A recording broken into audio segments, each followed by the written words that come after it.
Hello tubers and Scots. We're back at the Mk2 just for a quick half hour. We just want to see if we've got a spark and whether it'll even crank.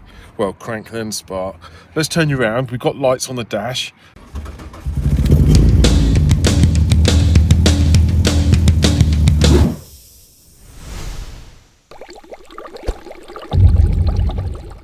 Nothing set fire yet.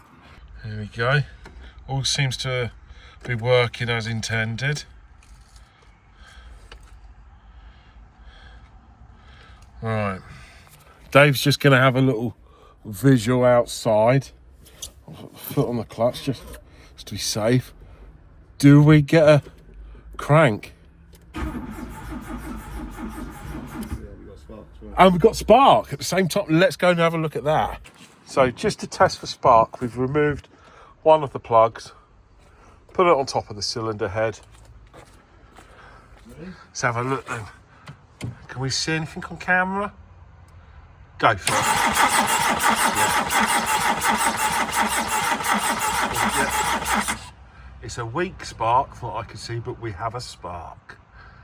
On to phase 2. Right then guys, me and Dave have had a little bit of a fettle.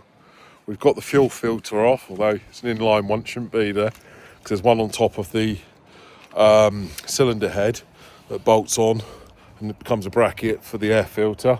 We've also remedied, if you remember from the other video, the door handle, but we've had to dub. We had no choice. I'll explain why when I turn you around. Look at that. That's much better. Sits how it should. Unfortunately, the dubbiness, that's a passenger one, so it doesn't work, but it looks better. Doesn't look untidy. Doesn't look like someone's half pinched it already. Nah, it's all right that.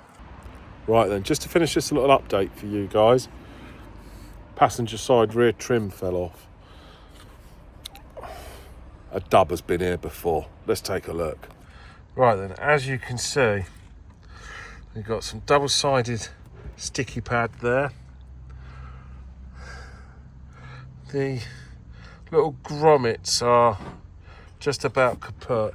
If we could just attach this for today, then I think we'll have achieved something. We'll dub it ourselves, but we know we've got to revisit it. But we just want it to, like I say, doesn't look dumped or abandoned. That's the rules of where we're keeping it for now. Right then, clip that back on. Again, we must revisit it and revisit before we move this again in 4 weeks' time. That's all there is for this update. It was just a minor one. We were just too excited after visiting it for the first time this morning myself. We must pump that tyre up before we leave. Yeah, there'll be a better update next time for you. Back to you, Scott. Cheers for that update, Stu. It's a sweet little car you got there, and it's good to see that you're living up to your name of Stu W. Davis. I'd be really interested to know what people think you've paid for that car. So everyone out there, let us know down below what you think Stu's paid for this 1.6 driver. It's a pretty cool little project he's got, isn't it?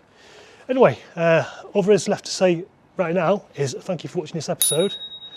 I hope you're enjoying the podcast. And we'll see you in another video again soon. Bye bye.